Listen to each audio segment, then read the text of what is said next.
Every YouTuber and their dog loves making a 2022 studio update video. I love watching them, so I thought I would make mine. Except mine's a little different. This is the Jake Felzine Hybrid Work From Home Plus Creative Studio 2022 Tour. Update. Stewart. Let's do this. Let's jump on into it. This is the Jake Felzine Studio Tour 2022. It's not really a studio. It's a room. It's a bedroom. It's an office room in my house. I love watching when other people make these videos, so I thought I would make one because maybe there's something interesting that I'm doing. I think the most interesting piece of the studio, for me at least, is it's not a YouTube first studio. It's a work first studio that I do YouTube stuff and photo stuff and music stuff in as well, because it's basically my work and hobby room, and therefore I have it set up in such a way that it does all of those things. And let's just go around and talk about what I have set up here.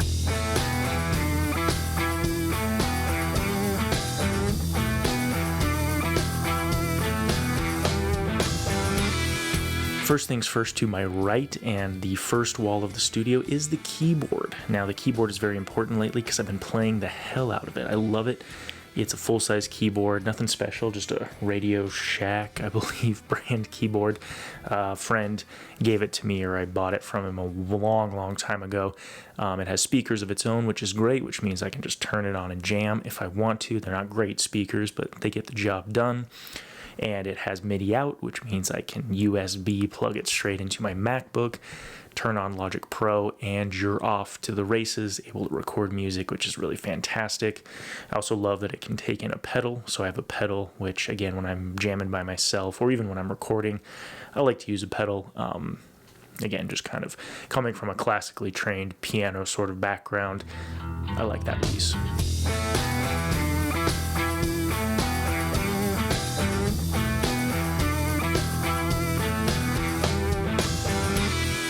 Moving on to sort of the tech corner where all of the magic really happens in the studio. Again, keep in mind, I work a full-time job first for a large tech company, and YouTube and music and photos and videos all comes second. So, and gaming too. Gaming is in the mix there. And I have my desk set up to do all of those things, which I'll be the first to admit is kind of a lot, but it works. And I think I've got a pretty good, solid setup going on here. So let's talk about the computers in the corner, the left side of the desk. The first computer is the computer that I work with, and that is the one on the bottom. It's my company computer. They give them out to everyone. You can't work on personal devices. And so that's the computer that I use for that. It's plugged in all the time so that I never have to, worry if the battery is going to run out, because I work from home 100% right now. And that's the bottom laptop. The top laptop on top of that is the MacBook. It's a 2019 MacBook, nothing special. And the only reason I still use that and haven't upgraded to an M1 laptop and thrown it out the window is because I also have an external graphics card, which we'll get to in a second, because that thing's spicy. I love that thing. Going back to the two laptops, I have it set up in such a way that, generally speaking, on a day-to-day basis, I usually use both, because I typically do photo and video stuff almost every day. If I can help it, I love to. Obviously, it's my passion, it's my hobby, and music, of course. Everything is on the Mac, but then also I work every day. Gaming is kind of secondary. If I get to game, that's awesome, but it doesn't happen all the time. So gaming is kind of the third tier afterthought of all of this, which, again, we'll get to that in a second. But I have it set up in such a way that the work laptop on the bottom and the Mac laptop on top are powered in, they're plugged into power, they're ready to go all the time, and all I have to do is unplug one USB-C dongle and switch them from one computer to the next. And just like that, all of the peripherals, all the monitors, everything that I need switches, and I can go from one laptop that's my work laptop and be working, and then switch back to my MacBook when I want to do something creative. It's a pretty sleek system. I'm super stoked on it. It's a chaotic mess. The wires look terrible, but it's actually not that bad. Most cable management freaks would hate me. It doesn't bother me because it's all contained on the left side, and again, I'm only unplugging one thing and plugging it back in. So it's pretty fantastic if you ask me. How about that GPU enclosure? Let's talk about that. I made a video about it a while back. Let's talk about it again. It's the Razer enclosure USB-C. I've got a Vega 56, I believe, so not the most fantastic graphics card, but it's good enough to get the job done. And again, it's good enough that when I plug it into my old 2019 Mac, which is an Intel Mac, you can't do this with M1 Macs, from what I understand. It makes that computer usable again. Final Cut was churning and burning on Panasonic S5 footage, so I bought this because also my gaming PC was really struggling. It ran fine. I typically play Age of Empires 2, the definitive edition, which is an older game, but is relatively graphically intensive depending on what kind of machine you have. And on just the Intel box with no graphics card, because it has integrated graphics, it was like starting to cook. And I thought, yeah, it's probably not great to fry this computer every time I game it. Every time the fan just sounded like it was going to take off. And so that graphics enclosure is great because it's USB-C. Both my gaming PC and my MacBook have USB-C ports. They take external graphics card. And so for a lot cheaper, I was able to actually upgrade both PCs to make one able to be, one now is I can actually edit video again. It's not the fastest, but it's good enough for now. And then I've got a better gaming PC. I definitely would like to upgrade the MacBook at some point to one of the new Apple Silicon Macs. I think even just the M Mac would be totally fine for what I do, the M1. But my setup works now, so I won't upgrade until it doesn't work. Is that all there is to talk about in that corner? Oh no, the Blackmagic Pocket 4K is back there on a tripod. That is my really fancy work from home webcam. I use it for that, and I use it for if I want to shoot something from the corner there in the studio setup. I love that camera. I'm probably never going to bring myself to sell it, even though I should, because I really don't use it that much, but it's just such a sweet camera, and it's like, why not use it? It's great. So love that camera, use it, but again, I pretty much use, like I'm filming on the S5 right now. The S5 is kind of my main camera. I don't know why I still have it, but it's literally illuminating me and I skipped right over it. The studio light. This is a Godox VL150, which just means it can be powered by V-mount batteries, which is super cool. I've got a big softbox that I bought off of Amazon and kind of a cheap Amazon stand that's a little jank. I'm not going to lie. Probably shouldn't use it for this light, but it works. It gets the job done. This light I have decided to leave in its current position just because it's a pain to move in the studio. It's plugged in, so I don't even have to worry about batteries right now. But if I have to take it anywhere, it's not that hard to break down. And it's in such a spot that I can actually rotate it to film myself playing piano, which is nice, or keyboard. And then I also can use it to light myself up for work if I need to be on camera for a meeting. And then also it can light me up for studio shots like this. I mean, this is kind of a weird lighting setup, and that I've got kind of this weird back lamp, which we'll talk about that section eventually, and then this big key lamp, or this big key light kind of coming from the side. It's a weird setup, but I think it works.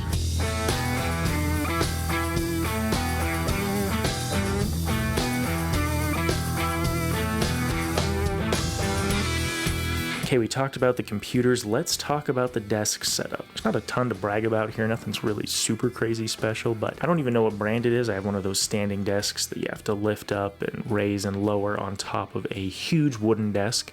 The wooden desk was a gift from my grandfather-in-law, and I actually really love having a wooden desk. It's got all the drawers, which is really nice, and then I just plopped a sit stand on top of it, which I really like. I like being able to sit and stand when I'm working on videos. It's super nice. It's not the fanciest sit stand, but it totally gets the job done, and I actually really like it. On top of that, I've got two monitors. They're different monitors. They're not color calibrated. They're not the nicest monitors, but they're both, I think they're both 27 inches, or maybe one's 24. Yeah, one's a little bit smaller. They're both 1080p. They're not 4K, and they work fine. I think they work great. I don't really have any beef with them, and I probably should buy some nicer monitors, but I think they work great. When it comes to headphones, I use an old pair of Sony headphones most of the time. If I really want to focus on audio, I do have some Bose noise canceling headphones that I will use. If I just want to listen to music on my phone, I have AirPods, which I really like. They're the AirPods Pro. These surprised me. I didn't think I'd like them that much, but they were on sale, and everyone in my family was begging me to get them because they love them so much, and they were right. AirPods Pro are sick, having no wires, and they're awesome. I don't edit with those because of the Bluetooth delay. It sucks. So I hardwire in for editing and for music, of course. The keyboard is a Microsoft Sculpt. It's a wireless keyboard. It's ergonomic. It's not super, the travel distance isn't super deep. I used to have a mechanical keyboard and I still pull it out from time to time and love using it. But I just have really bad, I guess I haven't gotten it diagnosed, but I'm pretty sure I have terrible carpal tunnel in my left hand from playing guitar for so many years with such intensity. And so I like an ergonomic keyboard because it really keeps my wrist from hurting. It's wireless, which is nice, so there's no wires there. You might be wondering if I don't like the delay on that. For keyboards, it hasn't really bothered me. It is, not super responsive for like gaming, but again, gaming's pretty casual, and for like music and video editing, it's totally fast enough for what I do, and I don't mind it at all. The only other weird thing I like about this keyboard is that the number pad is actually separated and floating, and you can lift it up and take it off, and I actually have it on my sit stand right above my mouse. So when I'm editing or something and I want to set keyframes or maybe crop in, 200 pixels, it's really easy to lift my mouse hand, just lift it right up and type on the number pad. So I actually really like that, which is kind of a weird quirk, but it's cool. When it comes to the mouse, I used to use the Apple mouse, and then the delay just really bothered me. I did not like, I just said that the wireless delay on keyboards doesn't bother me. The wireless delay on mouses does. So I've got a wired Razer mouse, just a generic white, super basic mouse, but it works great. It's wired, so it just feels really responsive, which I appreciate for gaming and for editing. I like having that tactile mouse wheel. I like, being able to move it, and it just feels like it's working how it should. Whereas, for keyboards, that one I have a little bit more leniency. And again, I think some of you will hear that and just be like, this guy should be wired on everything, and maybe so. And I have used wired mechanical keyboards before I bought this ergonomic keyboard, and right now I'm sticking with the ergonomic. I think it works totally fine. Another funny quirk about the keyboard that I don't love, and this is a kind of a silly one too. My old keyboard again was lit up, and I really liked that. This one doesn't light up, so I actually use my little Aperture like M9, Amaran M9 light, or I don't know what the brand is. What's the brand? Yeah, Aperture Amaran M9. So it's this little light that is actually super awesome. I should kind of really cool light. It's super cool, super small. I actually use this light on my desk to illuminate my keyboard if it's really early in the morning and I can't see it, or it's late night and I don't want to blast, this big light because maybe I'm just waking up and I want kind of a slower start. I actually just plop this down so I can see what I'm doing, which is kind of hilarious. I'm kind of just looking back here. Also on the desk, we got wireless light controls for both the key light as well as LED strips, which I use for kind of creative photography and if I want to light something up in the background. And I think that's it.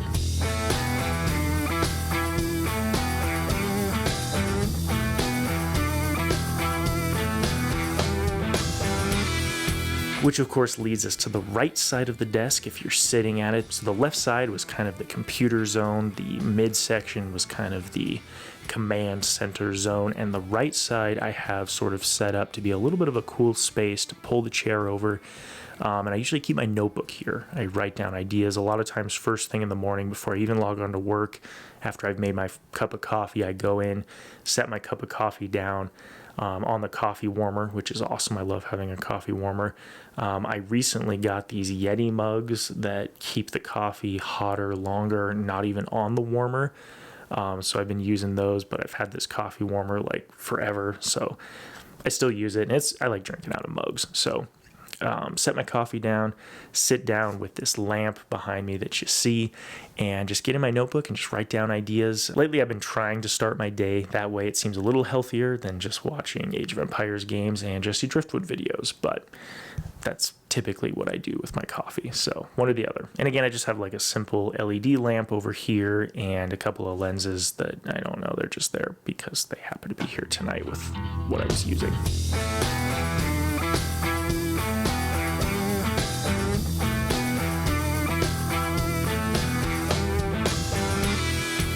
Looking at this section, it made me realize I haven't talked about my speakers yet. They're kind of generic MS speakers. I don't know even what Behringer, what brand. Audiophiles, they probably suck. You can tell me. I don't have the greatest of equipment, but they sound great to me. I love them, I use them, and I have no complaints about them. So when I'm not wanting to use headphones to make music, which is a lot of fun to do, and typically something that I do when the baby is not sleeping, which is usually not the case, I like those speakers.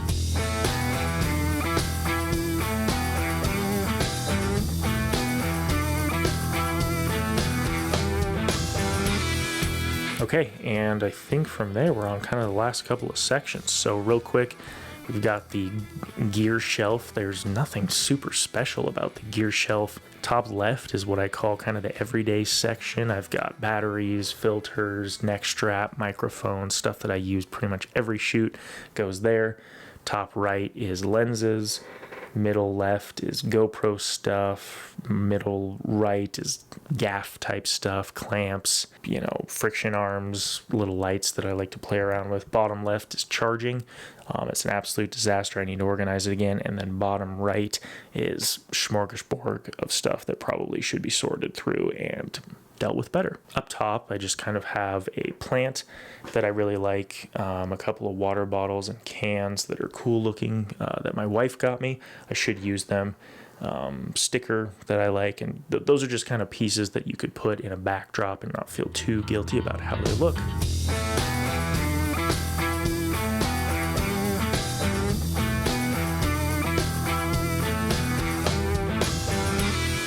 I knew there'd be something I'd forget butting in here real quick.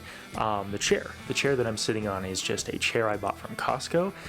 The chair I had before, it was absolute shit, and this chair has much better butt cushion, much better mesh breathing in the back. I get way less hot. It's got better lumbar support. I can lean back in it. I can lock it so that I don't lean back in it. It's a sweet chair.